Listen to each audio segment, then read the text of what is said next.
मुरली अमृत की धारा है धारा, जो देती दुखों से किनारा। मुरली अमृत की धारा है धारा, जो देती दुखों से किनारा। भूले जीवन में हो जाए शिव बाबा मुरली में समझाए। भूले जीवन में हो जाए शिव बाबा। ओम शांति। आज की तारीख है 23/3/2024 के बाबा के साकार महावाक्य। मीठे बच्चे जैसे बाप और दादा दोनों ही निरहंकारी हैं, निष्काम सेवा करते, अपने लिए कोई लोभ नहीं है, ऐसे तुम बच्चे भी बाप समान बनो। बाबा ने प्रश्न पूछा, गरीब निवाज बाप गरीब बच्चों की तकदीर किस आधार पर ऊंच बनाते हैं? बाबा ने उत्तर दिया, बाबा कहते, बच्चे घर में रहते सब कुछ संभालते, सदा बुद्धि से यही समझो कि यह सब कुछ बाबा का है। ट्रस्टी होकर रहो तो तकदीर ऊंची बन जाएगी। इसमें बहुत सच्चाई चाहिए। पूरा निश्चय हो तो जैसे यज्ञ से पालना होती रहेगी। घर में ट्रस्टी हो, शिव बाबा के भंडारे से खाते हैं, बाबा को सब सच बतलाना पड़े। ओम शांति। भक्ति मार्ग के सत्संगों से यह ज्ञान मार्ग का सत्संग विचित्र है। तुमको भक्ति का अनुभव है, जानते हो अनेकानेक साधु संत भक्ति मार्ग के शास्त्र आदि सुनाते हैं। यहाँ तो बिल्कुल ही उनसे अलग है। यहाँ तुम किसके सामने बैठे हो? डबल बाप और माँ। वहाँ तो ऐसे नहीं है।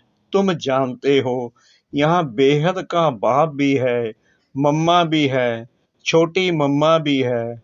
इतने सब संबंध हो जाते हैं। वहाँ तो ऐसा कोई संबंध नहीं, ना कोई वह फादर्स ही हैं।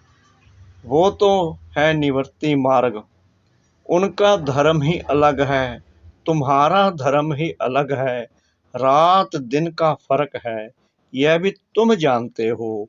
लौकिक बाप से अल्पकाल क्षम भंगुर सुख एक जन्म के लिए मिलेगा, फिर नया बाप नई बात।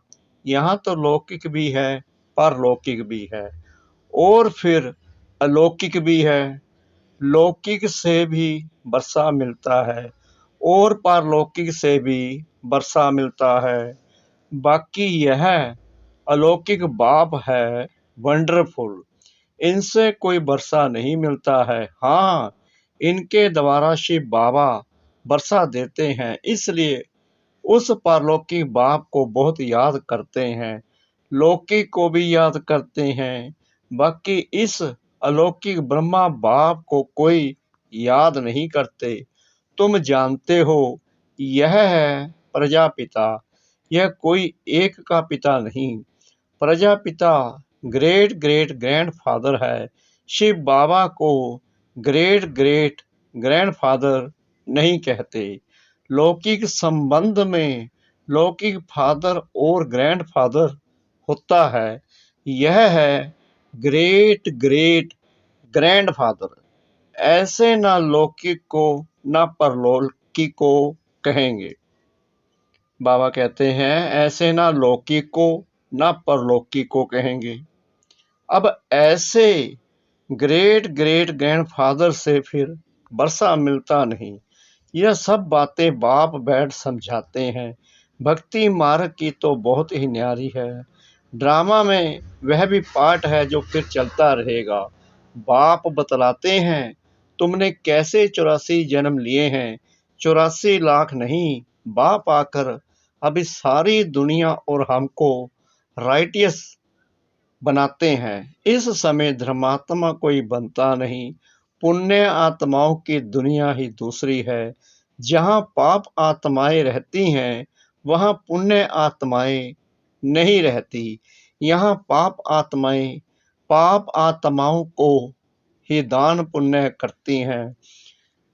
पुण्य आत्माओं की दुनिया में दान पुण्य आदि करने की दरकार ही नहीं रहती। वहाँ यह ज्ञान रहता नहीं कि हमने संगम पर 21 जन्मों का बरसा लिया है। नहीं, यह ज्ञान यहाँ बेहद के बाप से तुमको ही मिलता है, जिससे 21 जन्मों के लिए सदा सुख, हेल्थ, वेल्थ सब मिल जाता है। वहाँ तुम्हारी आयु बड़ी होती है। नाम ही है अमरपुरी। कहते हैं शंकर ने पार्वती को कथा सुनाई। सूक्ष्म वतन में तो यह बातें होती नहीं, सो भी अमर कथा एक को थोड़ी सुनाई जाती है। यह है भक्ति मार्ग की बातें जिस पर अभी तक खड़े हैं। सबसे बड़ा गपोड़ा है ईश्वर को सर्वव्यापी कहना। यह डिफेम करते हैं बेहद क्या बाप जो तुमको विश्व का मालिक बनाते हैं, उनके लिए कहते हैं सर्वव्यापी है। ठिक्कर भीतर में कन कन में है, अपने से भी जास्ती ग्रानी कर दी। मैं तुम्हारी कितनी निष्काम सेवा करता हूँ, मुझे कुछ भी लोभ नहीं है कि पहला नंबर बनो। नहीं, औरों को बनाने का रहता है। सही बात बोल रहे हैं बाबा। इसको कहा जाता है निष्काम सेवा। तुम बच्चों को नमस्ते करते हैं, बाबा कितना निराकार निरहंकारी है, कोई अहंकार नहीं। कपड़े आदि भी वही हैं, कुछ भी बदला नहीं है। नहीं तो वह लोग सारी ड्रेस बदली करते हैं, इनकी ड्रेस वही साधारण है। ऑफिसर्स की ड्रेस भी बदलाते हैं, इनकी तो वही साधारण पहरवाइश है, कोई फर्क नहीं। बाप भी कहते हैं मैं साधारण तन लेता हूँ, वह भी कौन सा, जो खुद ही अपने जन्मों को नहीं जानता कि हम कितने पुनर्जन्म लेते हैं। वह तो 84 लाख कह देते हैं, सुनी सुनाई बातें हैं, इससे फायदा कुछ नहीं। डराते हैं ऐसा काम किया तो गधा, कुत्ता आदि बनेंगे, गाय का पूंछ पकड़ने से तर जाएंगे। अब गाय कहाँ से आई? स्वर्ग की गाय ही अलग होती हैं, वहाँ की गाय बहुत फर्स्ट क्लास होती हैं। जैसे तुम 100% संपूर्ण, तो गाय भी ऐसी फर्स्ट क्लास होती है। श्री कृष्ण कोई गौ नहीं चराते हैं, उनको क्या पड़ी है, यह वहाँ की ब्यूटी दिखाते हैं। बाकी ऐसे नहीं कि श्री कृष्ण ने कोई गौएं पाली हैं, श्री कृष्ण को गवाला बना दिया है। कहाँ सर्वगुण संपन्न सत्युग का फर्स्ट प्रिंस और कहाँ गवाला, कुछ भी समझते नहीं हैं। क्योंकि देवता धर्म तो अब है नहीं, यह एक ही धर्म है जो प्रायलोप हो जाता है। यह बातें कुछ शास्त्रों में नहीं हैं। बाप कहते हैं यह ज्ञान मैं तुम बच्चों को देता हूँ विश्व का मालिक बनाने के लिए। मालिक बन गए फिर ज्ञान की दरकार नहीं। ज्ञान हमेशा अज्ञानियों को दिया जाता है। गायन है ज्ञान सूर्य प्रगटा, अज्ञान अंधेर विनाश। अभी बच्चे जानते हैं सारी दुनिया अंधेरे में है। कितने ढेर सत्संग हैं, यह कोई भक्ति मार्ग नहीं है, यह है सदगति मार्ग। एक बाप ही सदगति करता है। तुमने भक्ति मार्ग में पुकारा है कि आप आएंगे तो हम आपके ही बनेंगे, आप बिगर दूसरा ना कोई। क्योंकि आप ही ज्ञान का सागर, सुख का सागर, पवित्रता का सागर, संपत्ति का सागर हो। संपत्ति भी देते हैं ना, कितना माला माल कर देते हैं। तुम जानते हो हम शिव बाबा से 21 जन्मों के लिए झोली भरने आए हैं, अर्थात नर से नारायण बनते हैं। भक्ति मार्ग में कथाएं तो बहुत सुनी, सीढ़ी नीचे उतरते ही आए। चढ़ती कला कोई की हो ना सके, कल्प की आयु भी कितनी लंबी चौड़ी कर देते हैं। ड्रामा के डेकोरेशन को लाखों वर्ष कह देते हैं।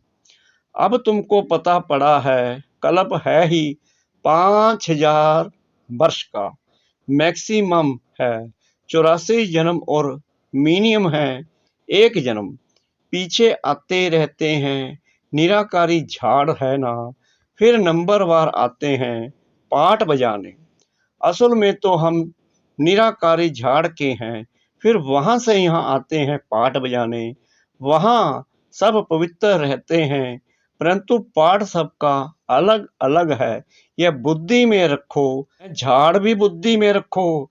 सतयुग से कलयुग अंत तक यह बाप ही बताते हैं, यह कोई मनुष्य नहीं बताते, दादा नहीं बताते हैं। एक ही सतगुरु है जो सर्व की सदगति करते हैं, बाकी तो सब गुरु हैं। भक्ति मार्ग के कितने कर्म कांड करते हैं, भक्ति मार्ग का शो कितना है। यह रुन्ने का पानी यानी मृग तृष्णा है, इसमें ऐसे फंसे हैं जो कोई निकालने जाते हैं तो खुद भी फंस जाते हैं। यह भी ड्रामा की नोंद है, कोई नई बात नहीं। तुम जानते हो, अब हम बेहद के बाप से राजयोग सीख नर से नारायण विश्व का मालिक बनते हैं। तुम बच्चों को यह नशा रहना चाहिए। बेहद का बाप 5,000 वर्ष के बाद भारत में ही आते हैं। वह शांति का सागर, सुख का सागर है। यह महिमा परलौकिक बाप की ही है। तुम जानते हो, यह महिमा बिल्कुल ठीक है।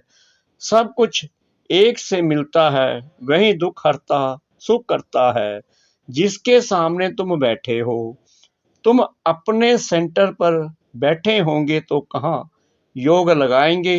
बुद्धि में आएगा शिव बाबा, मधुवन में उनको ही याद करते हो। शिव बाबा खुद कहते हैं, मैंने साधारण बूढ़े तन में प्रवेश किया है, फिर से भारत को स्वर्ग बनाने। मैं ड्रामा के बंधन में बांधा हुआ हूँ। तुम मेरी कितनी गलानी करते हो, मैं तुमको पूजनीय बनाता हूँ। कल की बात है, तुम कितनी पूजा करते थे, तुमको अपना राज्य भाग्य दिया, सब गवा दिया। अब फिर तुमको विश्व का मालिक बनाता हूँ। कब किसकी बुद्धि में नहीं बैठेगा। यह है देवी गुण वाले देवताएं, हैं तो मनुष्य, कोई 80-100 फुट लंबे तो नहीं है। ऐसे तो नहीं कि उन्हों की आयु बड़ी है, इसलिए छत जितने बड़े होंगे। कलयुग में तुम्हारी आयु कम हो जाती है, बाप आकर तुम्हारी आयु बड़ी कर देते हैं। इसलिए बाप कहते हैं, हेल्थ मिनिस्टर को भी समझाओ, बोलो हम आपको ऐसी युक्ति बताएं जो कभी बीमार नहीं होना पड़े। भगवानों अपने को आत्मा समझ माँ में कम याद करो तो तुम पतित से पावन एवर हेल्दी बन जाएंगे। हम गारंटी करते हैं, योगी पवित्र होते हैं तो आयु भी बड़ी होती है। अभी तुम राजयोगी राज ऋषि हो, वह सन्यासी तो कभी राजयोग सिखला न सके। वो कहते हैं, गंगा पतित पावनी है, वहां दान करो। अब गंगा में थोड़ी दान किया जाता है, मनुष्य पैसे डालते हैं, पंडित लोग ले जाते हैं। अब तुम बाप द्वारा पावन बन रहे हो, बाप को देते क्या हो, कुछ नहीं। बाप तो दाता है। तुम भक्ति मार्ग में ईश्वर अर्थ गरीबों को देते थे, गोया पतितों को देते थे। तुम भी पतित, लेने वाले भी पतित। अब तुम पावन बनते हो। वो पतित पतित को दान करते हैं। कुमारी जो पहले पवित्र है, उसे भी दान देते हैं, माथा टेकते हैं, खिलाते हैं, दक्षिणा भी देते हैं। शादी के बाद बर्बादी हो जाती है, ड्रामा में नोंद है। फिर भी ऐसा रिपीट होगा। भक्ति मार्ग का भी पाठ हुआ, सत्युग का भी समाचार बाप बताते हैं। अब तुम बच्चों को समझ मिली है, पहले बेसमझ थे। शास्त्रों में तो है भक्ति मार्ग की बातें, उनसे मेरे को कोई पाते नहीं। मैं जब आता हूँ तब ही आकर सदगति करता हूँ सभी की, और मैं एक ही बार आकर पुराने को नया बनाता हूँ। मैं गरीब निवाज हूँ, गरीबों को साहूकार बनाता हूँ। गरीब तो झट बाबा का बन जाते हैं, कहते हैं बाबा हम भी आपके हैं, ये सब कुछ आपका है। बाप कहते हैं ट्रस्टी होकर रहो, बुद्धि से समझो, ये हमारा नहीं है बाप का है। इसमें बड़े सयाने बच्चे चाहिए, फिर तुम घर में भोजन बनाकर खाते हो, गोया यज्ञ से खाते हो, क्योंकि तुम भी यज्ञ के हुए, सब कुछ यज्ञ का हो गया। घर में भी ट्रस्टी होकर रहते हो तो शिव बाबा के भंडारे से खाते हो, परंतु पूरा निश्चय चाहिए। निश्चय में गड़बड़ हुई तो हरिश्चंद्र का मिसाल देते हैं। बाबा को तो सब कुछ बताना है। मैं गरीब निवाज हूँ, गीत आखिर वह दिन आया आज। आखिर वो दिन आया आज, आखिर वो दिन आया आज, इस दिन का आधा करब भक्ति में याद किया, अब आखिर मिला। अभी ज्ञान जिंदाबाद होना है, सत्युग जरूर आना है। बीच में है संगम, जिसमें तुम उत्तम ते उत्तम पुरुष बनते हो। तुम पवित्र प्रवृत्ति मार्ग वाले थे, फिर 84 जन्म के बाद अपवित्र बनते हो, फिर पवित्र बनना है। कल पहले भी तुम ऐसे ही बने थे। कल पहले जिसने जितना पुरुषार्थ किया है वह करेंगे, अपना बरसा लेंगे। साक्षी हो देखते हैं, बाप कहते हैं तुम मैसेंजर हो, और तो कोई मैसेंजर पैगंबर होते नहीं। सतगुरु सदगति करने वाला एक है, अन्य धर्मात्माएं आते हैं धर्म की स्थापना करने, तो गुरु कैसे ठहरे। मैं तो सबको सदगति देता हूँ। अच्छा मीठे मीठे सिकरा दे बच्चों प्रति, मात पिता बाप दादा का याद प्यार और गुड मॉर्निंग। रूहानी बाप की रूहानी बच्चों को नमस्ते। हम रूहानी बच्चों की रूहानी बाप दादा को श्रद्धा भरी प्रेम भरी नमस्ते। शुक्रिया बाबा, शुक्रिया बाबा, शुक्रिया बाबा, इस मीठी मीठी मीठी मुरली के लिए। धारणा के लिए मुख्य सार नंबर 1, सदा इसी नशे में रहना है कि शांति सुख संपत्ति का सागर बाप हमें मिला है, हमें सब कुछ एक से मिलता है। ऐसे बाप के हम सम्मुख बैठे हैं, वह हमें पढ़ा रहे हैं। नंबर 2, अपना अहंकार छोड़ बाप समान निष्काम सेवा करनी है, निरहंकारी होकर रहना है। मैसेंजर पैगंबर बन सबको पैगाम देना है। वरदान सतगुरु शिव पिता परमात्मा का, सर्व पदार्थों की आसक्तियों से न्यारे, अनासक्त प्रकृति जीत भव। अगर कोई भी पदार्थ कर्मेंद्रियों को विचलित करता है, अर्थात आसक्ति का भाव उत्पन्न होता है, तो भी न्यारे नहीं बन सकेंगे। इच्छाएं ही आसक्तियों का रूप हैं। कई कहते हैं इच्छा नहीं है, लेकिन अच्छा लगता है, तो यह भी सूक्ष्म आसक्ति है। इसकी महीन रूप से चेकिंग करो कि यह पदार्थ अल्पकाल सुख के साधन आकर्षित तो नहीं करते हैं। यह पदार्थ प्रकृति के साधन हैं। जब इनसे अनासक्त अर्थात न्यारे बनेंगे, तब प्रकृति जीत बनेंगे। स्लोगन, मेरे मेरे के झमेलों को छोड़ बेहद में रहो, तब कहेंगे विश्व कल्याणकारी। मेरे मेरे के झमेलों को छोड़ बेहद में रहो, तब कहेंगे विश्व कल्याणकारी। ओम शांति।